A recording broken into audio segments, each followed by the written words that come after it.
पहाड़ियों के बीच बसे एक शांतिपूर्ण गांव में जॉन नाम का एक किसान रहता था।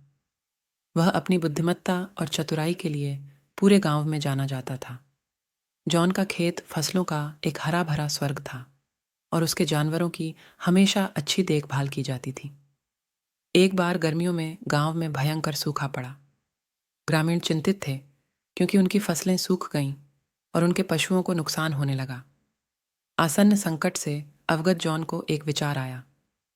उन्होंने वर्षा जल को इकट्ठा करने और संग्रहित करने के लिए भूमिगत सुरंगों का एक नेटवर्क बनाने का निर्णय लिया। ग्रामीणों को संदेह था, लेकिन उन्होंने इसे आजमाने का फैसला किया।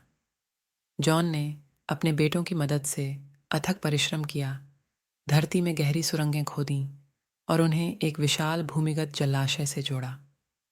यह कमर तोड़ने वाला काम था, लेकिन सूखा बढ़ने से ठीक पहले उन्होंने इसे पूरा कर लिया। ग्रामीणों को लाभ दिखना शुरू हो गया क्योंकि संग्रहित वर्षा जल से उनकी फसलों को पानी मिलता था और उनके जानवरों को ताज़ा पानी उपलब्ध हो जाता था।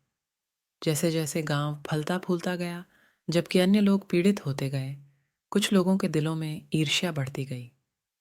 उन्होंने जॉन पर अपने निजी फायदे के लिए पानी जमा करने का आरोप लगाया। उन्होंने सुरंगों में तोड़-फोड़ करने की भी योजना बनाई। जॉन ने साजिश के बारे में सुना, लेकिन जवाबी कार्रवाई नहीं की। इसके बजाय उन्होंने आरोप लगाने वालों को सुरंगों और जलाशय को देखने के लिए आमंत्रित किया। उन्होंने समझाया कि पानी सबके फायदे के लिए है, सिर्फ उनके फायदे के लिए नहीं। आरोप लगाने वाले अपनी ईर्ष्या से शर्मिंदा हुए और माफी मांगी। समय के साथ बारिश लौट आई और सूखा समाप्त हो गया। जॉन का खेत प्रचुर मात्रा में रहा, लेकिन वह यहीं नहीं रुका। उन्होंने पूरे गांव को वर्षा जल संचयन और संरक्षण के बारे में सिखाने के लिए एक कार्यशाला का आयोजन किया। ग्रामीणों ने अपने स्वयं के जलाशय बनाना सीखा और आत्मनिर्भर बन गए।